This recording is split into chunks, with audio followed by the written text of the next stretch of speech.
Do not get misled by the title of this presentation. Public and private schools should not be competing against each other. They should be just striving to give children the most quality education that they can to prepare them to succeed at the next academic level.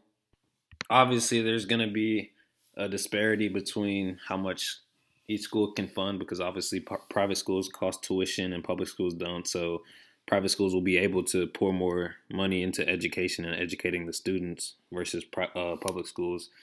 But the disparity in the test scores, grades, graduation rates, and much more should not be as large as they are.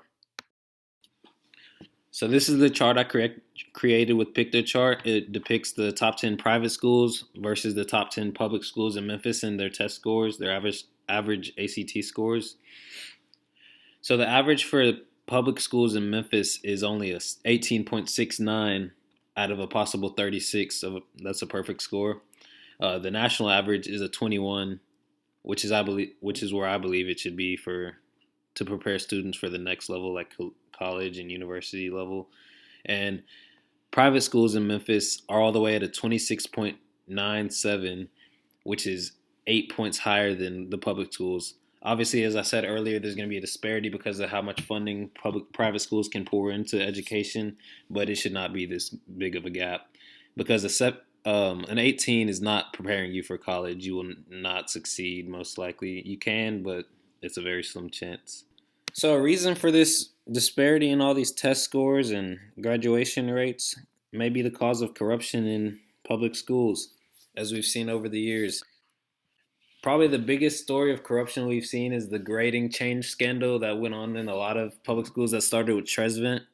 And after they investigated Tresvent, they looked into a lot more schools and found out there's a whole lot of corruption, grade changes, people that were graduating that weren't supposed to be graduating. And the cause of this may have been so funding wasn't cut because obviously if schools aren't performing well, the state and the government will cut funding for schools, and obviously they don't want that to happen, and they also don't want to lose their jobs. So they just pass students instead of actually giving them a quality education, and that's really a big part of why the students end up performing so poorly when time comes to show what they've actually learned in schools. And now we're about to look at a board meeting that took place as a result of all this corruption, all these grade change scandals, and a lot of the Board of Education members' thoughts on the scandals, along with the superintendent of all the schools. And the video was done by Fox 13 News. And here we go. You're going to have to get your staff in order, your teachers and your employees in order, everybody, or we're going to have to figure out something else to do. Directing her comments to Superintendent Hobson, Board Member Stephanie Love said it's time to, quote, clean house. We need to go back because I think there are other people that need to be held accountable for what happened with our children. This week, the scope of the grading scandal expanded beyond Tresvent High Schools. Stanton recommended further investigation, citing an audit completed earlier this year that found grading practices similar to Tresvent's at other schools. Hundreds of failing grades were changed to passing grades at several SCS high schools, including Kirby, Tresvent, Raleigh, Egypt, Bolton, and Power Center Academy. As you can see, the board members were very passionate about the situation. A lot of them cared. A lot of them truly care about the students and their education and doing everything the right way. But it's just the small amount of people that do stuff the wrong way and try to take shortcuts that cheat the students and end up causing them not to be able to succeed in school on test scores and at the next academic level. But I will give the school system props for trying to fix all of this.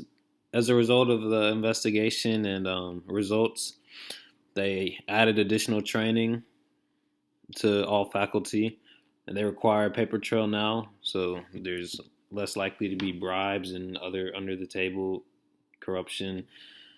Monthly reviews of all schools. So obviously anything like this does not happen again. And they also added additional oversight, so people on the outside of each school are looking through all your financials and all your records and things like this. And this is to prevent people that are in charge of the school, such as the principal and vice principal, from being able to have this sort of corruption run through their schools as a result of them. So they have other people watching what they're doing instead of just having people watching what the teachers themselves are doing. So to recap, through test scores, GPA, graduation rates, grade changes, public schools see they have much to work on before they can say they're giving students quality educations.